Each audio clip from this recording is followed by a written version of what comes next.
Hey everyone, this is Teresa Hegel, Executive Editor of Special Projects and Sustainability at ASI. And this is Cassie Green, Content Director of Apparelist and Editor at Printing United Alliance. And you're listening to Branding Together, a new adventure into the converging worlds of print and promo. We're here to bring you an engaging monthly discussion that dissects just how closely each of these industries align. Whether you're a promotional products distributor, commercial printer, apparel decorator, or a little bit of everything, our topics and guests will bring the ultimate crossover conversation. When you're ready to bring your business to the next level, get lost in this month's episode, which is set to happen in 3, 2, 1. Well, thank you so much, all of our Branding Together listeners, for joining us for yet another fun, exciting episode. It is May, and we are in full-blown spring mode over here, Teresa. I am talking about not only the May flowers, but also just the growth of the industry and all of the professional and personal development things and seasons that we all constantly go through. So yeah, excited for this episode. Yeah, totally. This is going to be fun. We have a lot of fun stuff planned, and I'm excited. Yeah, I mean, and so as we traditionally do, we will start with some news and headlines, and there might be a little negativity, might be a little bit of like unrest, chaos, but stick around for the entire episode because we've got lots of fun, exciting things planned as per usual. We have a great guest joining us later. And then, of course, Teresa and I always like to end with a little bit of fun. I'm not going to tell everybody what it is, but this is going to be a pretty interesting episode. So be sure to stick around to the end. So, Teresa, do you want to kick us off with some headlines and just news? Yeah, absolutely. So the first thing I wanted to highlight is our next 5 years package that we at ASI did recently. The idea, and it's kind of annoying to actually think about this, but it's 2025, so we're halfway through the 20s.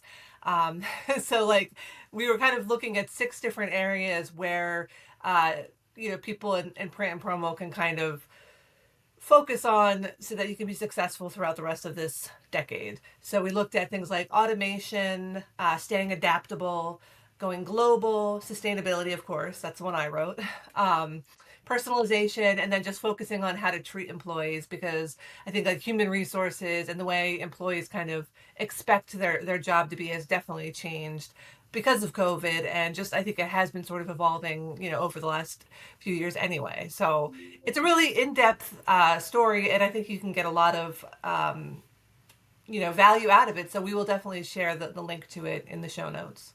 Yeah, and along those lines, it also being May and Mental Health Awareness Month, I think those are some things that everybody's got on their mind. The way you create company culture, the way, like you said, people are treating their employees and things like that. So very cool. Love that. I'll go next. Some big news on the Printing United Alliance side is we just released a unified printing taxonomy for global industry adoption. So one of the things actually make that more like English for me. Yeah, I was gonna say down a little. One of the things you and I actually talked about a while back is sort of like the terminology that we all use in the industry. It's really interesting because a lot of times you will hear very universally adopted terminology that we all use to refer to one thing, but then there's a lot of ways we refer to different things in our industry that are different, even though we're talking about the same thing. So this is a standardized classification system for products and services across the printing and graphics industry that just helps people understand what terminology and taxonomy we're using, right? So what does a certain term mean? What do we mean when we're talking about PSPs, print service providers, things like that. So finally have something put together. It's free and available for download by suppliers and partners worldwide. So it's kind of a cool way to hopefully, clear up some of the gray area. Yeah. So yeah, we all want to speak that same language. And sometimes I feel like, one person's saying one thing, someone else is saying something and they think they're talking about the same thing, but then they're really not. Right. So yeah, that's my first big headline to share. Awesome. I have one more thing to share. Basically, I'm sure everybody is tired of hearing about tariffs, but they're not going away, or they are going away, or they're not, or they're coming back, or they're getting bigger, or they're getting smaller. So much is going on. But ASI, we on our news site, we just added another tag, another section specifically for all our tariff coverage. You can just actually go to asicentral.com/tariffs, and it'll show you all the latest stories. And there's even like, I think, a little call out box that will tell you sort of where we are right now, like what is the current, status of tariffs. We also have been doing tons of webinars, and you can watch the latest webinar, check out the latest articles. It's just like a very, very comprehensive and always ever updating resource for people. Yeah. I use all of the resources y'all keep putting out. I mean, it's very good. You guys have done a phenomenal job keeping the industry updated, whether that's like news reporting or, like you said, offering webinars, resources, things like that. So yeah, guys, if you have not checked that out, follow along with ASI's tariff coverage. Yeah, we're really breaking it down in a very detailed, comprehensive, but also I think easily digested way. Yeah, for sure. And that's, I think, a really helpful point, is because sometimes it can feel overwhelming. And like you said, breaking through all the lingo and understanding exactly what's going on can be hard to understand. So the fact that you guys are putting together in an easy, digestible way is very helpful. I will say we also have plenty of not a little bit different of tariff coverage, obviously. One of the things we recently did was run a survey on how the printing industry is so far reacting to tariffs. And then, of course, this runs in tandem with what you guys are doing, because obviously ASI focuses pretty heavily on the promotional product side. We focus on kind of the printing side. But we did run a survey. It's kind of ongoing, but most recently, we have some results ready to go that our research team, and particularly our chief economist, Andy Paparazzi, put together some results. I will just give everybody a little tidbit sneak peek into that. More than 90% of the participants in this Alliance survey on the effects of tariffs in the printing industry expect all of the recent increases, the recent craziness, to impact their businesses. But what we are seeing too is strong opinions on both positive and negative side, which I think we really need to focus on. Is there are people who fall in both sides and see both opportunities and challenges that come with this. I'm going to talk about this a little bit later in our episode. It is ongoing. We are paying attention and constantly collecting survey results. So really encourage people to participate in that and kind of pay attention. Yeah, yeah. And I think it's a good thing to do these surveys to just sort of, the more people that participate, the better pulse we can get on how the industry is feeling and how things are going. So it's definitely worth looking at the results, but also, taking part. Yeah, absolutely. That's kind of my big headlines. Of course, you can pay attention to all of our various publications and make sure you're subscribed. But those were kind of the big things I wanted to highlight in this episode. Yeah. And I think one thing we wanted to kind of narrow in on the idea of weathering the storm, because things are a little tumultuous with tariffs and just other things going on in the world. So I think we both came up with some kind of tips and strategies for just ideas of how to weather things. I actually took a lot of mine. I'm not going to say I stole them. I borrowed them from our CEO, Tim Andrews' recent letter that he sent out to suppliers and distributors, but it had some great stuff in it. So one thing, when it comes to tariffs, I think it's really important to understand costs in your price quotes. Are the tariffs and shipping included? What happens if prices change after the order is placed? Make sure that you're confirming the price in writing and have your suppliers specify how long they'll be valid for. That'll clear up a lot of confusion, I think. Yeah. And first of all, borrowing, if you cite your source, It's true. I'm just saying yes. Here. No, I love that. I think that's great advice. And that kind of goes along with the first piece of advice that I have. Also borrowed from chief economist Andy Paparazzi and the whole NAPCO research team. And it kind of goes along with what you just said, is being in communication with your suppliers and making sure you understand what they're charging so you can build it into that.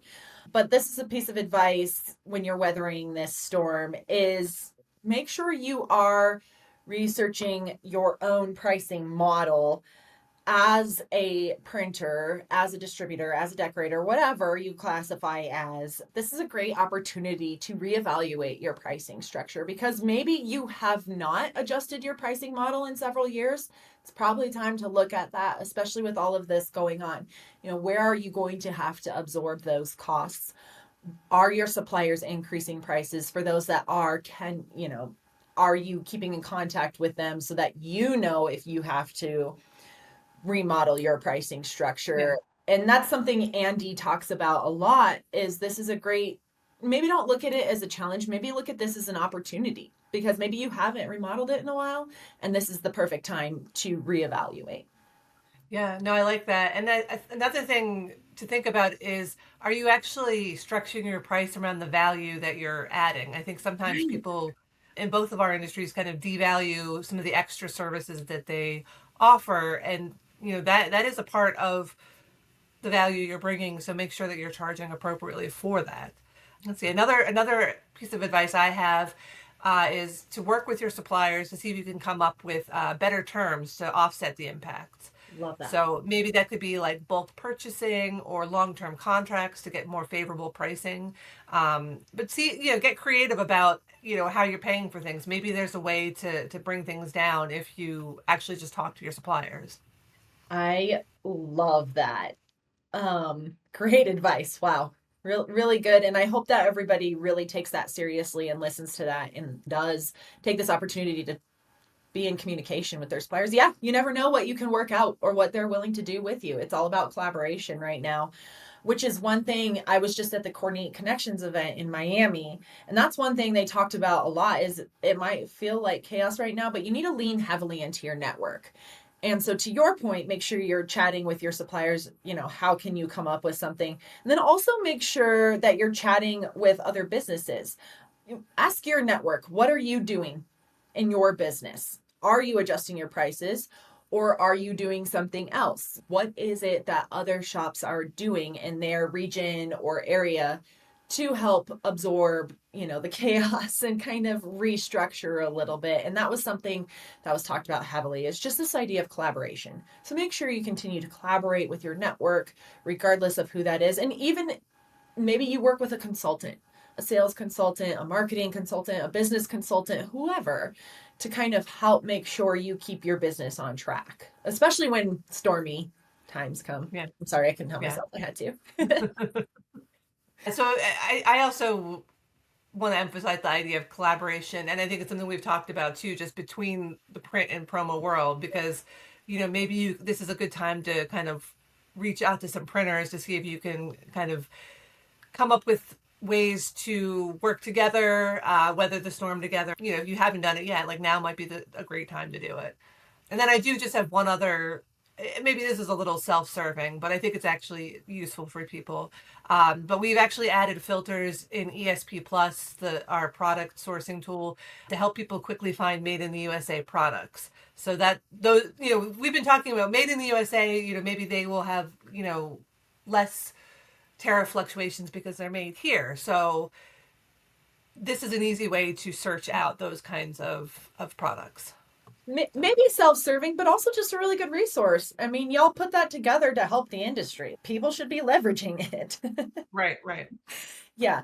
My final piece of advice, and again, this is something that we just keep hearing constantly, is don't quote unquote knee jerk react.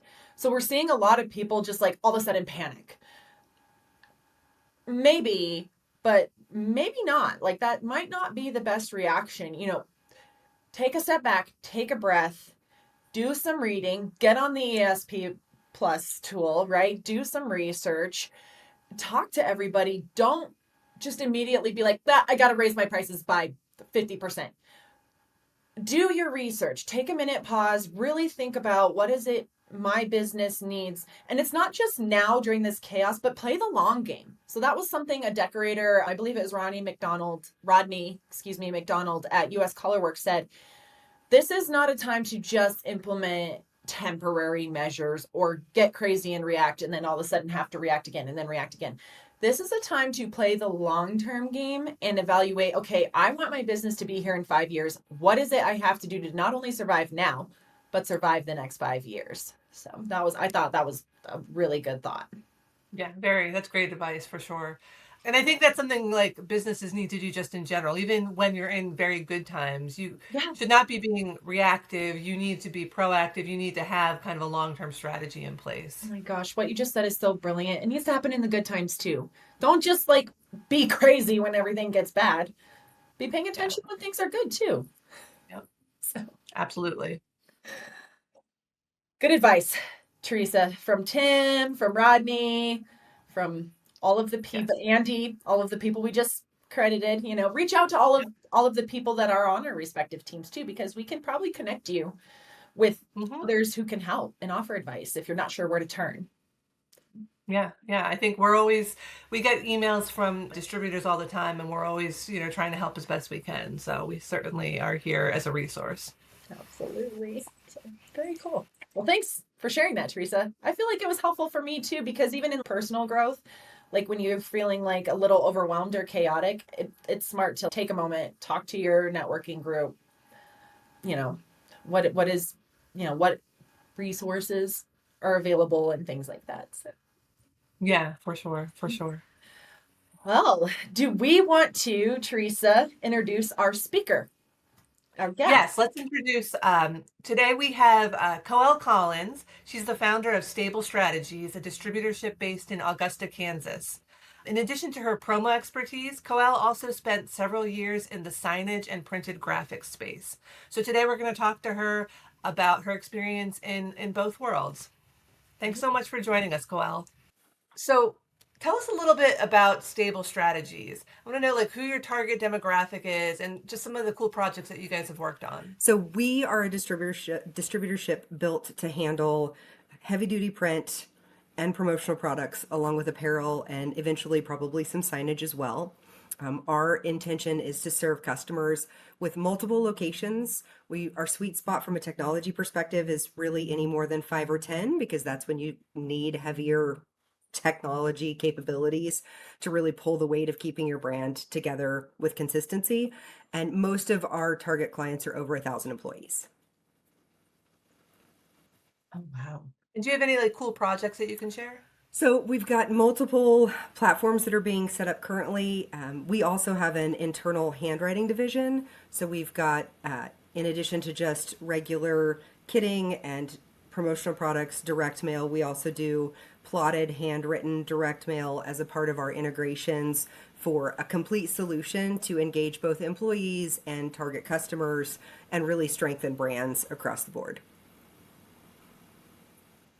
Yeah. Oh, that's So cool. that's That is really cool. One of the things Teresa, oh, go ahead. that's my current biggest lift is that there's been a lot of fun projects, but that one seems to be taking the most of our effort to make sure all of the tech is working well right now.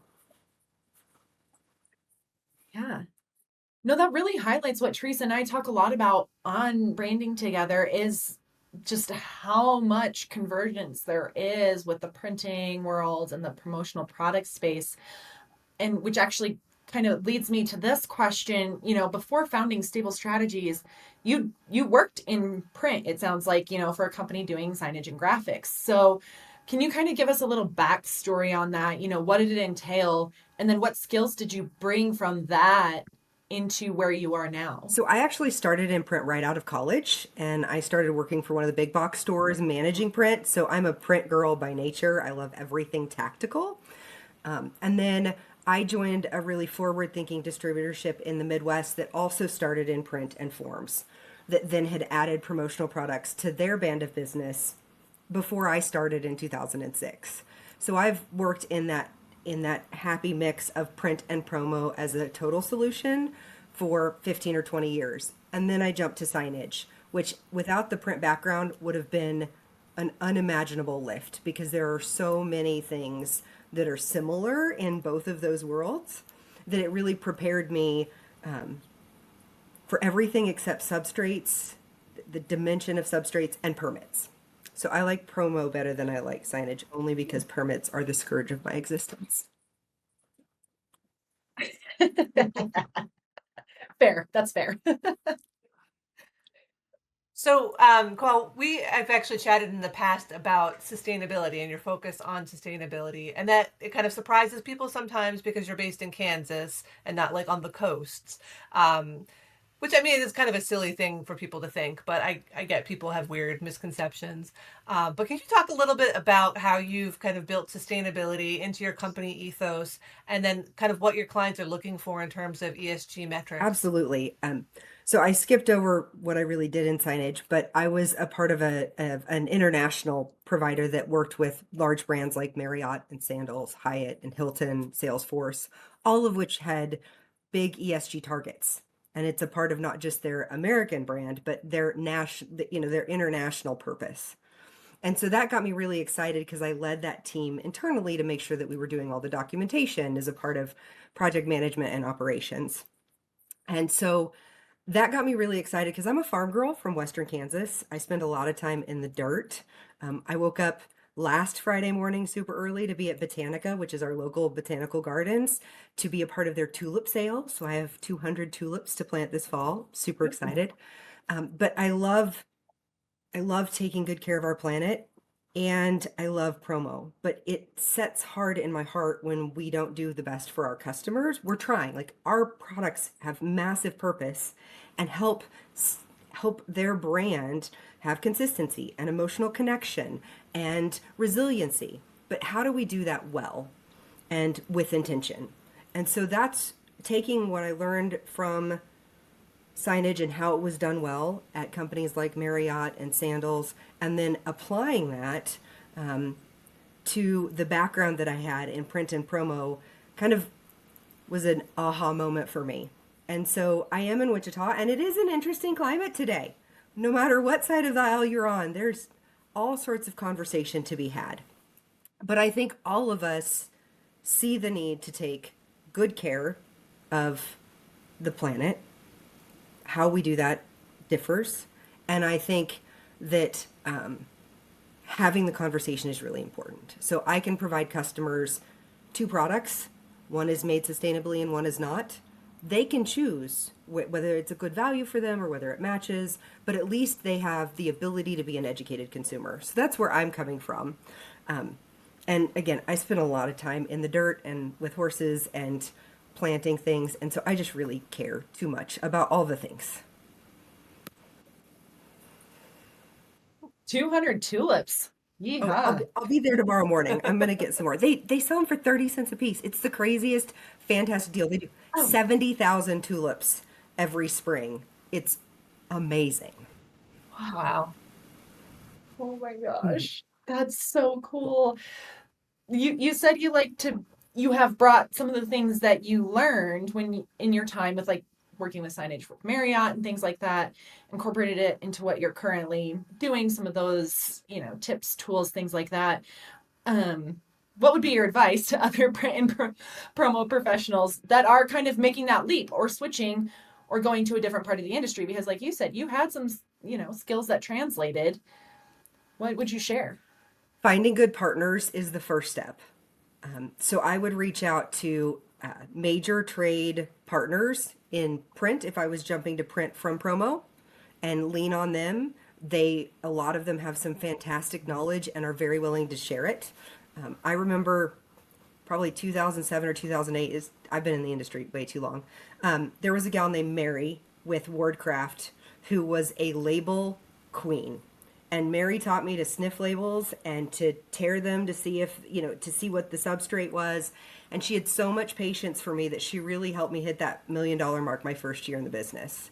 And they will teach you. So reach out to trade leaders and let them know that you're excited about learning, and then take advantage of any education that they offer. You can do it while you're in the car. Take a course with ASI, take a course with one of the vendors, get on a podcast. But don't be afraid to ask questions and to pick up the phone. We have a ton of people that are helping. Brand chain, if you're in promo and want to get in print, brand chain is fantastic. If you're in print and want to get in promo, Carrie is my favorite with ASI. She leads education. She's a big reason why I'm successful. There are tools to help. So come to the trade shows, ask questions, and get out of your comfort zone because there's plenty of business for all of us, and we can all do it a little bit better. I love that, and I love that you shouted out Carrie. I'm gonna have to let her know I didn't later. I She'll didn't be get to see thrilled. her in Fort Worth. I Um, missed her, which made me sad. I know she was there, but we oh, didn't cross paths though. maybe next year. Um, so I wanted to kind of go back to our sort of theme of spring. You know, it's a time of growth. April showers bring May flowers, all of that stuff.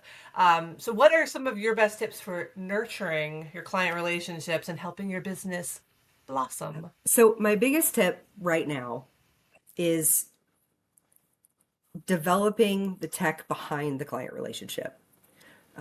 So I'm going to take a moment and shout out Liftoff and Promo Pilot. Those are two tools that have been successful for me in the past.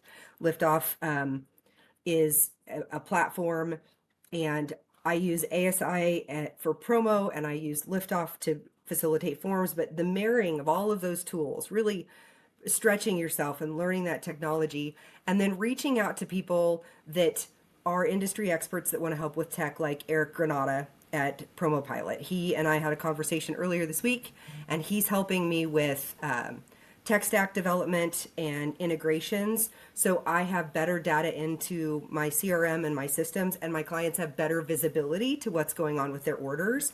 And it's a tall lift because I've got plenty of work coming in, but how do I make sure that we do it in the way that I know that companies like Marriott and others want to be able to have visibility to their orders? And I need to build that foundation now because I'm only 13 months in and all the tools are available. So don't be scared of technology. Like, find out how you can use it to your advantage, and then ask your customers what they want from it. Do they want visibility to their orders? Do they want advanced reporting?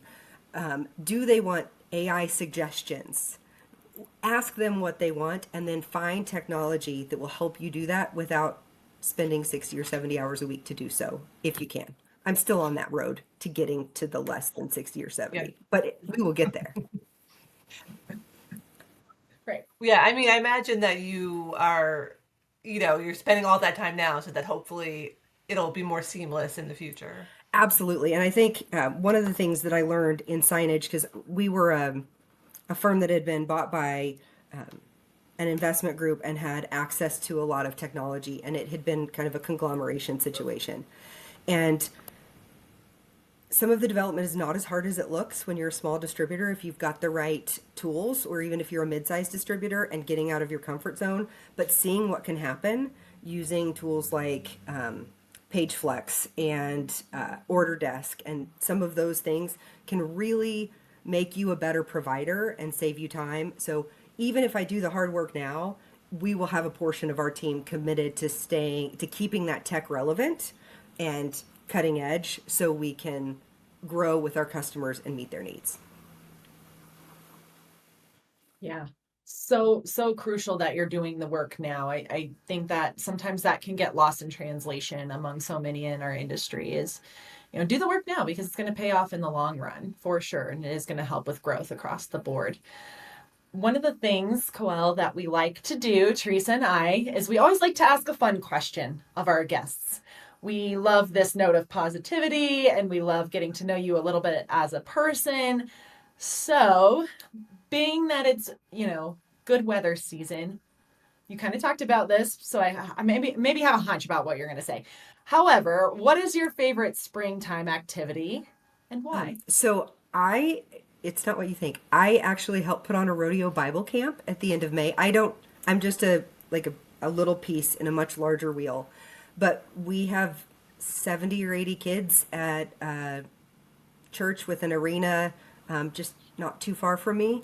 And we do horsemanship and barrel racing and steer riding and roping, and it is crazy. And we sleep on a cot for 4 days, and we spend a ton of time outside talking about how to be diligent and how to work hard and how to have empathy and care for others and all sorts of things that it fills me up for the whole year. So that's So that's what I get excited about. And my two nieces from Houston, Texas come, and so I get to pick them up later this month. And so I'm going to just try and get as much done before they get here so I can have some time. Well, they're technically my cousins, but I don't have siblings, so I've adopted them. But they're going to come and I get to spend time with them and we ride horses and be goofy and I make all the kids laugh because I'm kind of a really goofy character.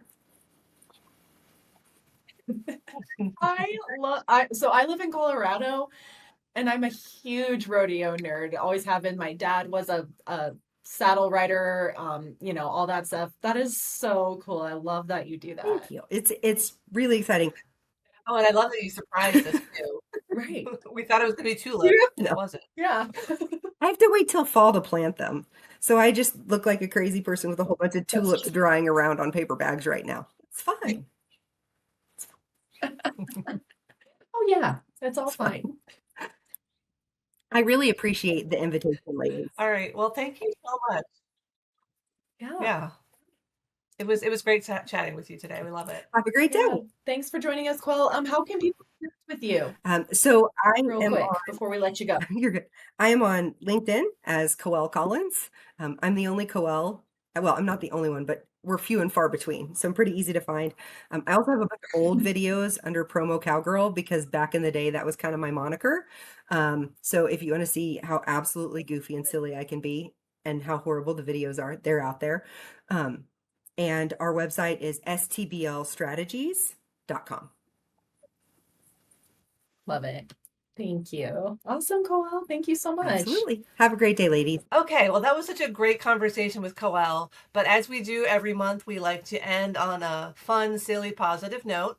So last month, Cassie quizzed me. This month, I am going to quiz her. So because May is Kentucky Derby month, and it's also the month of the Westminster Kennel Club Dog Show, we're going to do a little quiz where she has to guess whether each of these names that I give are going to be a horse, a dog, or a promotional product. So if you want to play along at home and tell us, how you did in the comments, we would love to hear it. But I'm going to don my Yes. floppy hat. Teresa and I have our own Kentucky Derby floppy hats ready to go. Yes, yeah. So we're ready. All right. All right. So here's the first question, and remember, you're guessing if it's a horse, dog, or promo product. Got it. Surrey Sage. Horse. It's a dog. Dang it. Poodle. Well, that's a great name for a poodle. All right. Question number 2. So far, you're 0 for 0? No. Wait, O for 1.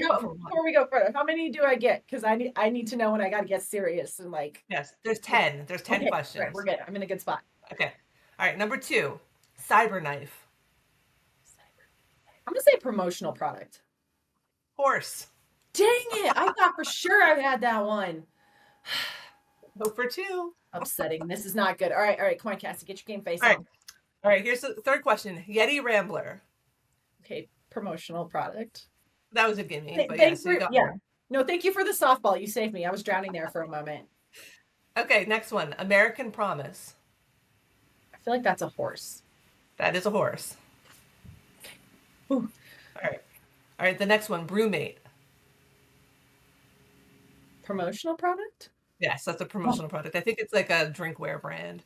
For a quick Um, second there, I thought dog because I'm like coffee colored dog. I mean, I don't know. Could have been Well, I didn't want good. to make it too easy for you.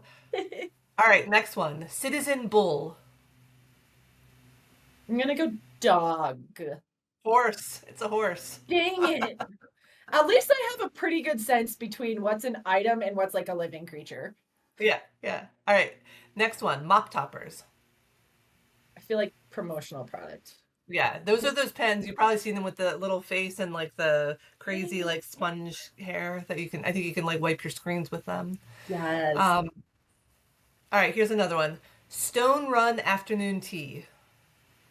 Horse. Dog. Oh man, I thought that was. I'm gonna say something, and sorry, all of you Kentucky Derby fans. I thought that was obnoxious enough to be a horse name. And I mean that in the nicest way possible. So if you're a horse fan, sorry. I was trying to be nice. All right, so next is Pinnacle Kentucky Bourbon. Horse. Dog. So No, whip it. man, I clearly am not paying attention to the dog world. They are just Well, as easy. it's hard because they have a long name and a short name. So I think I've been kind of tricky and sometimes giving the short names of these dogs, sometimes the Oh, long name, just to kind oh, of throw you off. you're doing a good job. I'm gonna leave this podcast. I'm gonna go read up on some Westminster Kennel Club dog show info. All right. So the last one, picnic at Ascot. All right, that has to be a horse. It's a promotional product supplier. No, I think they do like fancy like picnic stuff.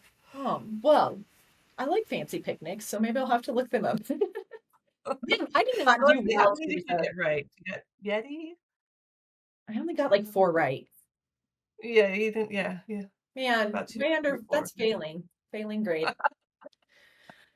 Ah, all right. Well, this hat did not give me the Not luck your that I lucky was hat. looking for. It's fine. But you know what? We look fabulous. And that's Yes, what yes, of matters. Like course. we are ready for our own Kentucky Derby and dog show.